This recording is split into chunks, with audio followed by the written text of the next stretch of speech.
এটা ফুলতলি সাহেব কেমন লেখেন নাই, এটা সারসিনাদার মার থেকে লেখা হয় নাই। এই কিতাবটি লিখেছেন আবু ঈসা মুহাম্মদ আত-তিরমিজি। আজ থেকে প্রায় 1200 বছর আগের লেখা কিতাব ইমাম তিরমিজির ব্যাপারে, যিনি ইমাম বুখারীর ছাত্র, আবু আব্দুল্লাহ মুহাম্মদ ইবনে ইসমাইল বুখারীর ছাত্র, এমন জাহিল এবং ফাতিন ছাত্র। মুহাদ্দিসিনে কেরাম বলেছেন এই তিরমিজি যেই ক্লাসে পড়ানো হয় ওই জায়গায় কেমন যেন নূর নবী, হায়াতুন নবী নিজে সেই মজলিসে এসে কেমন যেন উপস্থিত হয়ে দলিল দিচ্ছেন। দলিল লাগবে না। আমরা যে কিতাবগুলো এনেছি, আমরা আমাদের নিজস্ব কিতাব আনি নাই, তাদের কিতাব এনেছি আমরা। মুনাজাতে মাকবুল, এটি আশরাফ আলী থানভী সাহেব তার লেখা কিতাব।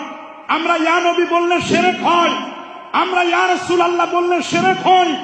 যখন মুনাজাতে মাকবুলের মধ্যে আগিসনি ইয়া রাসূলুল্লাহ, তিনি যখন থানা ভবন থেকে আগিসনি ইয়া রাসূলুল্লাহ, ইয়া রাসূলুল্লাহ যদি থানা ভবন থেকে বলা যায়, মৌলভীবাজার, সিলেট, পৃথিবীর যে কোনো প্রান্ত থেকে ইয়া রাসূলুল্লাহ বলতে কোনো বাধা নাই।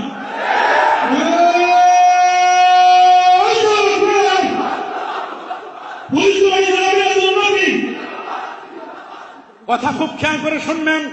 আমরা ইয়া নবী বলে এটা ইয়া নবী বলা বিয়াদবি।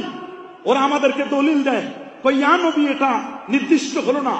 কি দুঃখ লাগে, আমরা যাদেরকে মনে করতাম যে কওমি মাদ্রাসায় পড়াশোনা করলে এরা কওয়ায়েদ সম্পর্কে মনে হয় একটু ভালো জানেন, অভিধান সম্পর্কে ভালো জ্ঞান আছে, আমরা এমনটি মনে করতাম। এরা দুইটি জায়গায় ফেল করলো। একটি হলো মিলাদ শব্দটিকে কেন্দ্র করে। অবাক লাগে, এরা যদি তিরমিজি শরীফটি পড়তো, আমার কাছে এই তিরমিজি কিতাবটি আছে, 2য় খণ্ড 203 পৃষ্ঠা। এটা ফুলতলি সাহেব কেমন লেখেন নাই, এটা সারসিনাদার মার থেকে লেখা হয় নাই। এই কিতাবটি লিখেছেন আবু ঈসা মুহাম্মদ আত-তিরমিজি। আজ থেকে প্রায় 1200 বছর আগের লেখা কিতাব ইমাম তিরমিজির ব্যাপারে, যিনি ইমাম বুখারীর ছাত্র, আবু আব্দুল্লাহ মুহাম্মদ ইবনে ইসমাইল বুখারীর ছাত্র, এমন জাহিল এবং ফাতিন ছাত্র। মুহাদ্দিসিনে কেরাম বলেছেন এই তিরমিজি যেই ক্লাসে পড়ানো হয় ওই জায়গায় কেমন যেন নূর নবী, হায়াতুন নবী নিজে সেই মজলিসে এসে কেমন যেন উপস্থিত হয়ে দলিল দিচ্ছেন। আল্লাহু আকবার। এমন একখানি কিতাব, তার 2য় খণ্ডের 203 পৃষ্ঠার মধ্যে বাবু মা জা ফি মিলাদিন নবী সাল্লাল্লাহু আলাইহি ওয়াসাল্লাম একটি বাব কায়েম করেছেন ইমাম তিরমিজি। মুহাদ্দিসের কাছে নবীর জন্মদিনটা কত বরকতময় হলে, কত গুরুত্বপূর্ণ হলে একজন মুহাদ্দিস টাইটেল বানাতে পারেন তিরমিজি কিতাবের বাবু মা জা ফি মিলাদিন নবী সাল্লাল্লাহু আলাইহি ওয়াসাল্লাম। নিচে লেখা আছে বাইনা সাতরাইন, 2 লাইনের মাঝখানে লেখা ওয়াক্তুল বিলাদা, জন্মের সময়। অথচ ওদেরকে জিজ্ঞেস করেন কই মিলাদ শব্দটি ইসমে আলা, যন্ত্রবাচক। উদ্দেশ্য হলো নবীর শানে গোস্তাখি করা, বেয়াদবি করা। এই একটি জায়গায় তারা বেয়াদবি করে। মিলাদ শব্দটি ওদের কি সুগরা, ওদের কি কুবরা, ওদের ছোট বড়, যেখানে যেখানে তারা মাইক পায়, মাইক পেলেই তারা নবীর মিলাদুন নবীর ব্যাপারে, ঈদে মিলাদুন নবীর ব্যাপারে বিশ্বজ্ঞার করে। অথচ কোনো একটি শব্দর সহি রূপ জানতে হলে ডিকশনারি পড়তে হবে, কামুসগুলো পড়তে হবে, মুজামগুলো পড়তে হবে, মাআজিম যত আছে এগুলো পড়তে হবে। পৃথিবীর কোন একটি লুগাতে আমরা চ্যালেঞ্জ করতে চাই না, আমরা কখনো চ্যালেঞ্জ এগুলো ছুড়ে দিতে চাই না। আমরা শ্রদ্ধার সাথে, বিনয়ের সাথে বলতে চাই, পৃথিবীর কোন একটি লুগাত অভিধানে কি দেখাতে পারবেন মিলাদ শব্দটি কোথাও ইসমে আলার সিগা লেখা হয়েছে? বরং প্রত্যেকটি অভিধানের মধ্যে বলা হয়েছে মিলাদ ওয়াক্তুল বিলাদা, জন্মের সময়। এটা ইসমে জরফের সিগা। সুন্দর করে ইসমে জরফ হিসেবে সবাই বলেছেন মিসাক, মিকাত। এগুলো মিকাত, যেখানে মানুষ ইহরাম বাঁধার স্থান, এটাকে মিকাত বলা হয়। আল্লাহু আকবার বলেন। মিসাক, মিআত, ইন্নাল্লাহা লা ইখলিফুল মিআত। আল্লাহ তাআলা ওয়াদা খেলাফ করেন না। প্রত্যেকটি জায়গায় মিকাত, মিসাক, মিআত এই শব্দগুলো দেখবেন ইসমে জরফ। এগুলো কেউ ইসমে আলা বলেন নাই। এই জায়গায় যেমন বিয়াদবি করে ইয়া নবী শব্দটিকে কেন্দ্র করে বলে যে নবী, ইয়া নবী বলা যাবে না, বলতে হবে ইয়া আইয়ুহান নবী।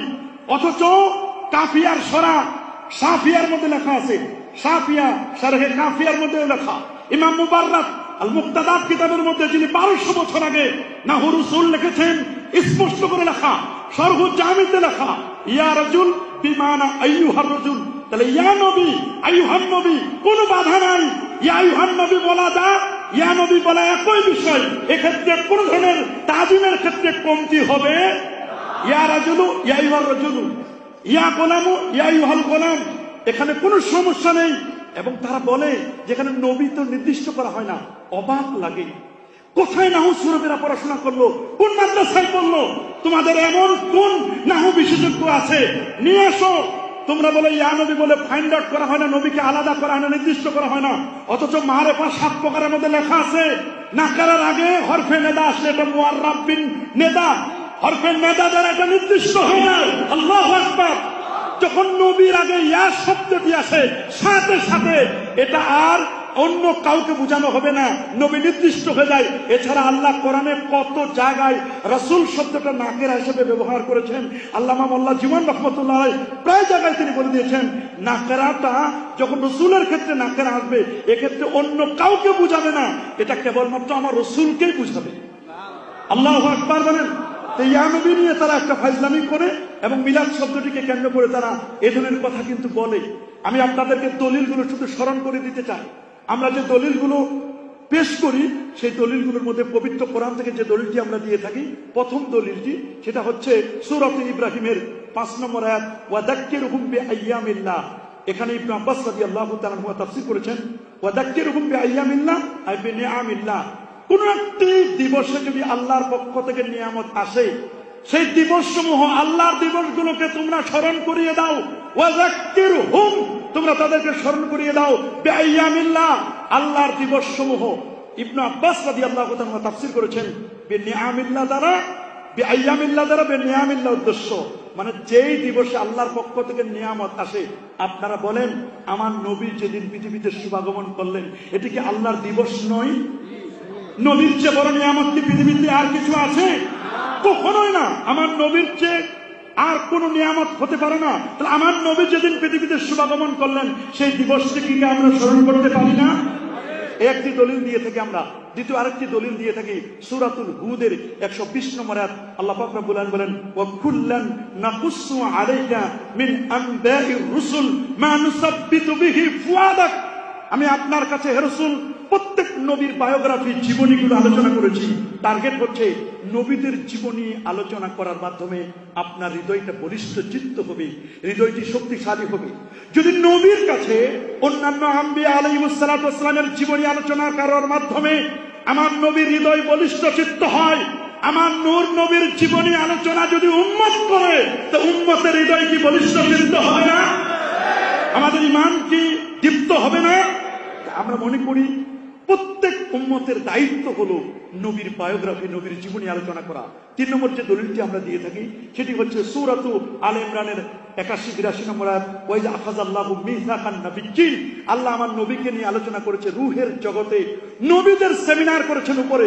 আল্লাহ যদি নবীদের সেমিনার করতে পারেন, আমরা কি জমিনে আমার নবীকে কেন্দ্র করে আমরা মানুষদেরকে নিয়ে সেমিনার করতে পারি না?